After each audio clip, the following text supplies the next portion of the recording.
Halo internet, sebelumnya izinkan saya memperkenalkan diri. Saya Muhammad Heri Agustian, seorang mahasiswa S1, program studi biologi, Fakultas Matematika dan Ilmu Pengetahuan Alam dari Universitas Padjadjaran. Jadi, video ini sendiri ditujukan untuk memenuhi tugas ujian tengah semester mata kuliah taksonomi Phanerogame, di mana kedepannya kita akan membahas lebih dalam mengenai toponimi sebuah daerah bernama Kampung Kacang Pedang yang berada di kota Pangkal Pinang. Berikutnya, ada 4 bahasan utama yang akan kita ulik ke depannya. Pertama, asal-usul penamaan daerah, kemudian deskripsi tumbuhan, klasifikasi tumbuhan, dan terakhir ada juga manfaat dari tumbuhan ini sendiri. Nah, tanpa menunggu lama, let's check this out. Baik, sebelum menelusuri lebih dalam ke bahasan pertama kita, mari kita menilik secara singkat mengenai apa itu toponimi dan bagaimana hubungannya dengan vegetasi. So, berdasarkan sejarah pada tahun 2017, toponimi adalah suatu bidang ilmu yang mempelajari asal-usul penamaan suatu tempat, wilayah, ataupun bagian lain dari permukaan bumi yang berkaitan dengan bidang etnologi dan kebudayaan. Penamaan daerah ini bisa berasal dari berbagai macam hal, salah satunya vegetasi.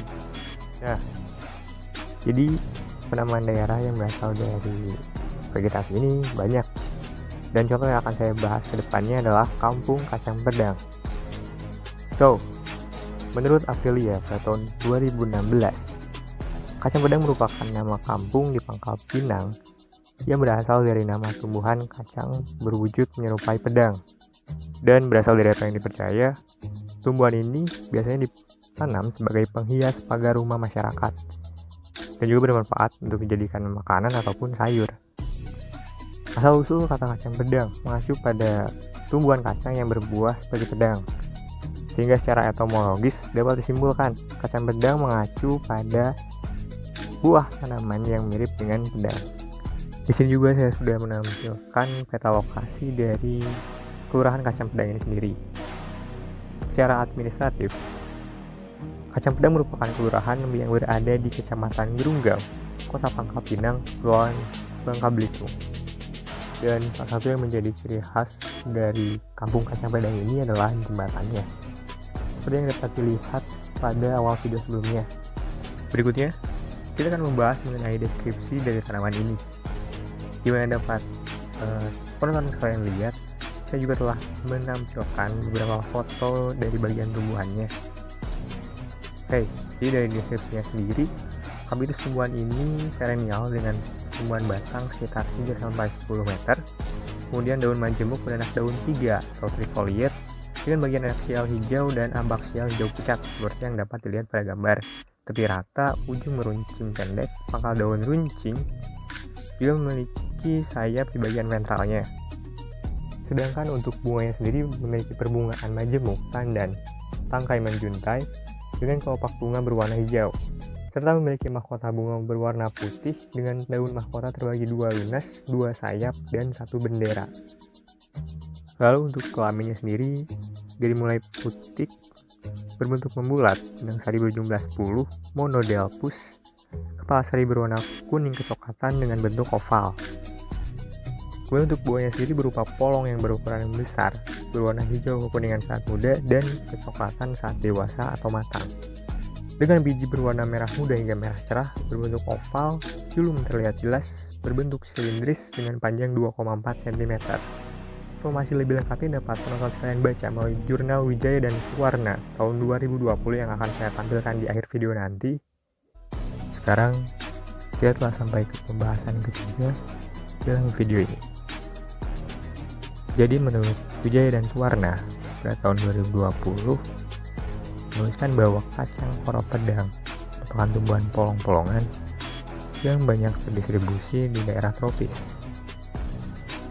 Berikut telah saya tampilkan juga klasifikasi dari tanaman tersebut, dan dapat kita lihat dengan jelas bahwa tanaman ini berasal dari kelompok famili Fabaceae yang terdiri dari tumbuhan kacang-kacangan dengan genus Canavalia dan nama spesies Canavalia gladiata yang pertama kali dicetuskan oleh De Candolle pada tahun 1825. Sekarang kita masuk ke bahasan terakhir kita, yaitu mengenai manfaat dari tumbuhan ini sendiri. Nah, adapun manfaat dari kacang kol padang ini dijelaskan oleh Wijaya dan Suwarna pada tahun 2020. Jadi, menurut penelitian yang mereka lakukan, mereka mendapatkan hasil di mana kacang kol padang ini memiliki beberapa manfaat, yaitu seperti bahan pengganti kedelai pada tempe, dan kemudian daun kacangnya bisa digunakan sebagai pakan ternak. Lalu untuk kandungannya sendiri, kacang padang memiliki kandungan protein yang termasuk tinggi dengan rentang antara 25,5 hingga 29,2%, serta bijinya memiliki kandungan serat, karbohidrat, dan lemak. Namun, terdapat juga kandungan antinutrien yang bersifat toksik bagi manusia, sehingga diperlukan perlakuan khusus hingga akhirnya dapat dikonsumsi oleh manusia. Nah, sedangkan untuk bunganya sendiri, kacang padang ini memiliki bunga berwarna putih dan harum, sehingga mengundang banyak serangga seperti kupu-kupu dan lebah. Maka dari itu, tanaman ini juga sering digunakan sebagai tanaman hias yang biasanya ditanam di pekarangan rumah ataupun di pagar-pagar rumah.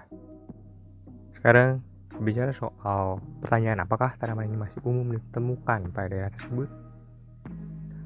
Jawabannya masih belum pasti, karena saya sendiri pun masih belum menemukan adanya penelitian yang secara jelas menyebutkan mengenai persebaran tanaman kacang padang ini di daerah tersebut. Maka dari itu, ini bisa menjadi sebuah potensi penelitian bagi penonton sekalian yang mungkin kedepannya memiliki interest terhadap bidang ini. Baik, bahasan tersebut sekaligus menutup video kita kali ini. Akhir kata, saya ucapkan terima kasih atas perhatiannya karena telah bersedia menyempatkan diri menonton video ini. Tentu saja harapan saya melalui sedikit ilmu yang telah disampaikan sebelumnya bisa sedikit banyak menambah wawasan dari penonton sekalian. Saya Terry, sampai jumpa di lain kesempatan.